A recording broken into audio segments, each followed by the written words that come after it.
Bien, chicos, buenos días, buenas tardes, buenas. Muy bien. Aquí les presento unas breves reseñas de lo más básico y fundamental de esta clase. Si leen ahí un poco y observan, vamos a leer un poco. Vamos a ver. Inicia diciendo que tanto Cuba como Puerto Rico existieron como colonias españolas desde la llegada de los españoles a finales del siglo XV hasta la guerra de la cual estamos hablando, que es la guerra hispano-estadounidense que se dio en el año 1898.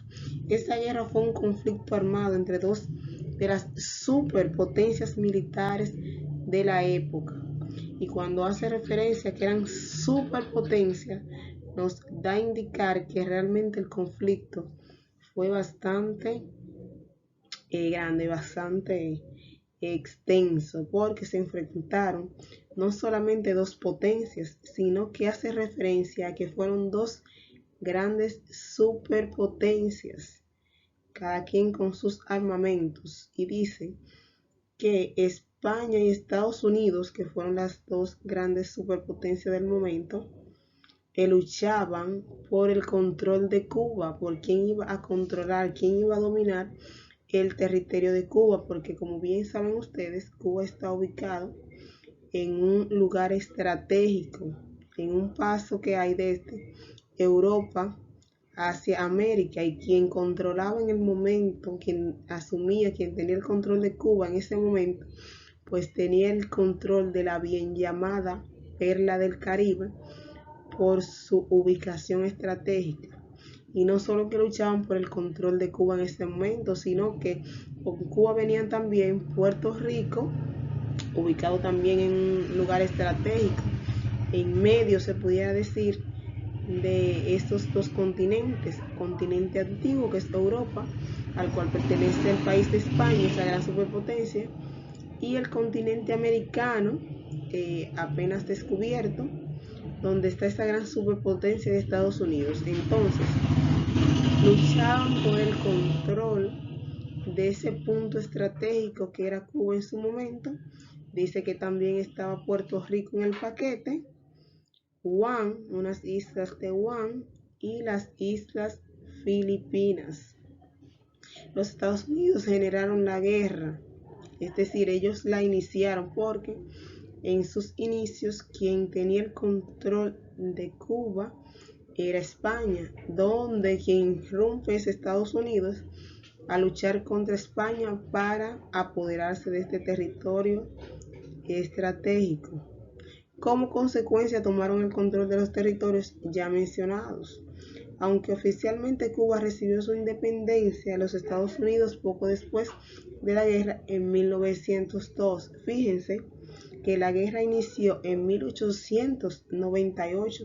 Sin embargo, años más tarde, ya en 1902, es cuando Cuba es totalmente independiente. No está ni gobernada ni dirigida por los españoles, pero tampoco por Estados Unidos. Pero esto se da muchos años más adelante, en 1902, es cuando Cuba recibe su independencia definitiva, sin depender de ninguna otra potencia. Su poder diplomático tuvo bien. Su poder diplomático tuvo extremadamente limitado a consecuencia de la enmienda Platt, que encerraba esta enmienda lo siguiente: esta le dio a Estados Unidos el poder para intervenir en la política cubana y reconoció la legalidad de las bases militares estadounidenses en la isla. La enmienda Platt no es más que lo que le da un permiso a Estados Unidos para irrumpir cuando este país considerara en los asuntos políticos de Cuba, porque definitivamente Cuba estaba decidida a ser independiente. Pero como quien ganó la guerra por su independencia era Estados Unidos, lo que le facilitaron a Estados Unidos era que tuviera algunas facilidades cuando así Estados Unidos lo decidiera, porque ellos necesitaban y querían y estaban determinados a alcanzar su independencia. Entonces, a este código dentro de la independencia cubana, a este código de que Estados Unidos tiene algunos ¿cómo le diríamos? Algunos permisos, algunas tomas de decisiones sobre Cuba. Esta enmienda se le llamó la enmienda PAC, la que fue después derrocada por otra enmienda llamada Teller, que la vamos a ver más adelante, que era la que registraba que la enmienda PAC iba a estar ahí mientras que Cuba se terminara de politizar, se terminara de organizar. Una vez Cuba organizada, pues ya la enmienda PAC caía y se asumía la Teller, que decía que Estados Unidos debería de retirarse y dejarle el control definitivo. A diferencia de Cuba, que estaba determinada a tener su independencia, Puerto Rico, por el contrario, nunca mostró el deseo de hacerse independiente y hasta hoy en Estados Unidos, en la Constitución de Estados Unidos, hay una ley llamada la ley de Jones, que es la que dice que los puertorriqueños hoy en día, todavía hoy, son ciudadanos estadounidenses. Es decir, que a diferencia de Cuba, que estaba determinada a ser independiente, Puerto Rico nunca mostró de eso de ser independiente, y aún hoy en día, desde esos tiempos que se dieron la lucha en 1898, todavía hoy en día, 2023, Puerto Rico ha seguido siendo territorio estadounidense, y eso lo registra en la Constitución de Estados Unidos con la cláusula llamada la ley de Jones. Bien. Vemos por aquí cómo se forma el primer partido cubano, llamado Partido Revolucionario Cubano. Vemos por ahí también que se registran algunos nombres dominicanos, por ejemplo, el de Máximo Gómez, que ya estaba experimentado en eso de independencia, con la independencia nuestra de República Dominicana, y como ya tenía esa experiencia, ayudó a José Martí, que era el líder de la independencia de Cuba, también a independizarse. Por ahí vemos también en letras rosadas el grito de Yara, que fue lo que marcó el inicio de la independencia cubana. El inicio de la independencia cubana se marca con el grito de Yara. Vemos también por ahí el grito de Lares, que es lo que marca la independencia entonces de otros países. Bien, sigo por acá. Por ahí me habla de un presidente en turno.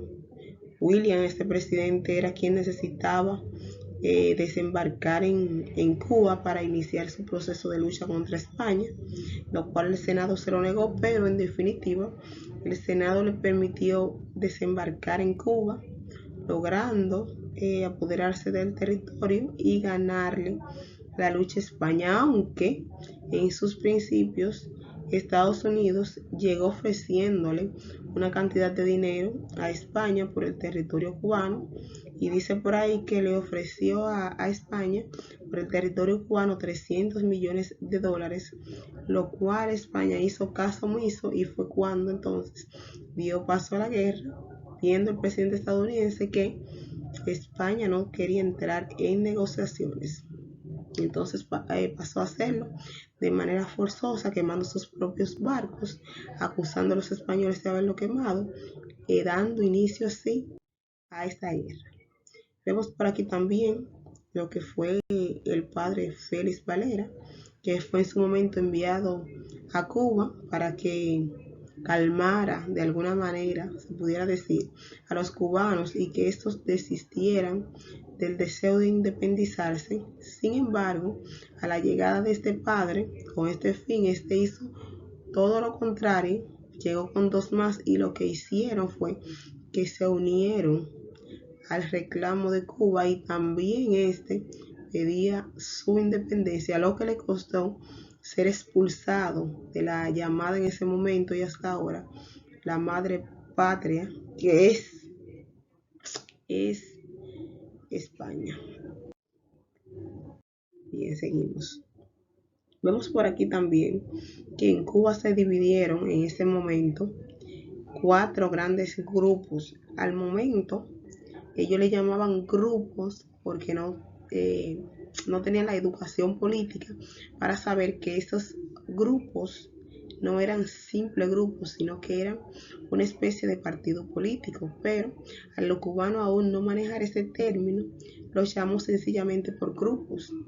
Cada grupo, dentro de su denominación, exigían cosas distintas. Por ejemplo, dice que un primer grupo propugnaba por la anexión de Cuba a los Estados Unidos, es decir, este grupo estaba de acuerdo con que Cuba fuera territorio de Estados Unidos con tal de que este no fuera territorio español. Dice que un segundo grupo conformado por nacionalistas blancos y negros, cosa que marcó la historia, llamó mucho la atención en ese momento porque al momento de la guerra hispano-cubana el blanco y el negro no se unían, no se rozaba para nada, y para ponerse de acuerdo en un mismo sentir sí se unieron en el segundo grupo que propugnaba, que quería la independencia pura y simple, que ninguna potencia los gobernara.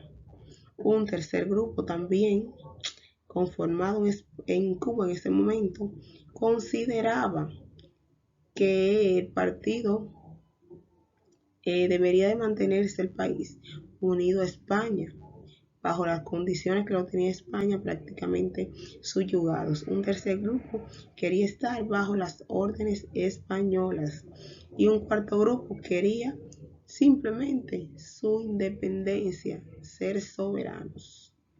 Bien, espero que le haya ayudado la pequeña reseña de lo que fue la guerra hispano-cubana, cómo se enfrentaron esas dos superpotencias de la época, España y Estados Unidos, por la lucha de Cuba, que no solamente trajo a Cuba, sino que traía con ello el paquete a Puerto Rico, traía a Guam y traía las islas Filipinas. Esta guerra terminó dando por ganador a los Estados Unidos, pero en primeras instancias España no aceptó su derrota hasta que intervino Francia y le exigió a España retirarse, y en la capital de Francia, París, se firma el Tratado de París, donde España admite su derrota y le deja los territorios a Estados Unidos. Espero que la clase le haya ayudado, le haya complacido. Nos vemos en la próxima. Bye bye.